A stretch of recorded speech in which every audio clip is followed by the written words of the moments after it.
संतोष देशमुख हत्या प्रकरणी आता नवा सीसीटीव्ही फुटेज समोर आला आहे। आरोपी हे पळताना दिसत आहेत, त्यांची गाडी तिथेच सोडली आणि ते कसे फरार झाले या सीसीटीव्ही फुटेजमध्ये तुम्ही पुढे बघाल। नमस्कार मंडळी, लोकसंग्रहमध्ये तुम्ही नवीन आला असाल तर चॅनलला सबस्क्राईब करून बेल आयकॉनला नक्की प्रेस करा। सरपंच संतोष देशमुख यांचं 9 डिसेंबर रोजी 3 वाजता अपहरण झालं होतं आणि अपहरण झाल्यानंतर त्यांची निर्गुण हत्या झाली होती। दैठणा परिसरामध्ये त्यांना रिंगण करून मारण्यात आलं होतं आणि तिथून मारल्यानंतर आरोपी हे त्यांच्या काळ्या स्कॉर्पिओमध्ये कसे फरार झाले हाच त्याचा सीसीटीव्ही। शेवटी पोलीस त्यांचा पाठलाग करत होते। पाठलाग करत असताना पोलिसांच्या तावडीतून हे कसे काय निसटले हाच मोठा प्रश्न पडला आहे। आता ही काळी स्कॉर्पिओ बघा, या काळ्या स्कॉर्पिओमधून आरोपी हे कसे पळत आहेत, आरोपी कुठे कुठे गेले आम्ही तुम्हाला एका व्हिडिओमध्ये सांगितलं होतं। ते कमीत कमी 30 ते 40 किलोमीटर चालत गेले आणि इथे देखील आरोपी हे मोकाट पळत आहेत।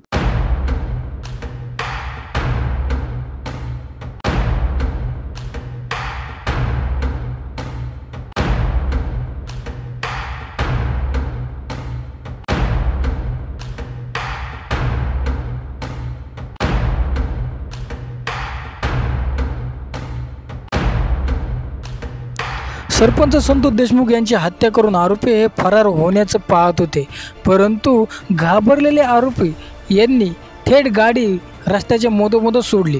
डांबरीच्या खाली देखील ही गाडी उतरवली नाही, तसेच लोक त्यांच्याकडे पाहत देखील होते। आज त्या लोकांना कळलं असेल हे संतोष देशमुख यांच्या हत्या प्रकरणातील आरोपी होते। प्रशांत PSI महाजन यांच्या सांगण्यावरून पोलीस त्यांच्या गाडीचा पाठलाग करत होते आणि त्यांनी गाडी मधोमध सोडली आणि आरोपी हे फरार झाले।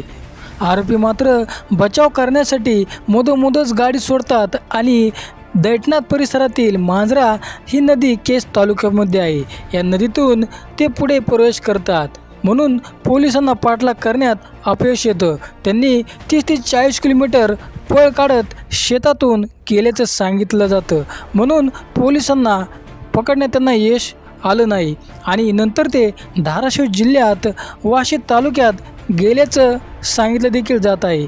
पुढे आरोपी येथूनच सर्व फरार झाले।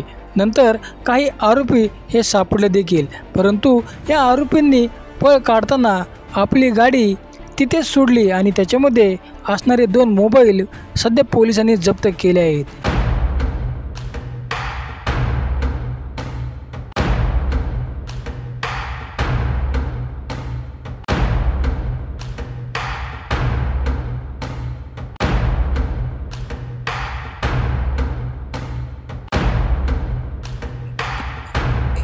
या सर्व आरोपींपैकी एक आरोपी मात्र अजून फरार आहे, तो म्हणजे कृष्णा आंधळे।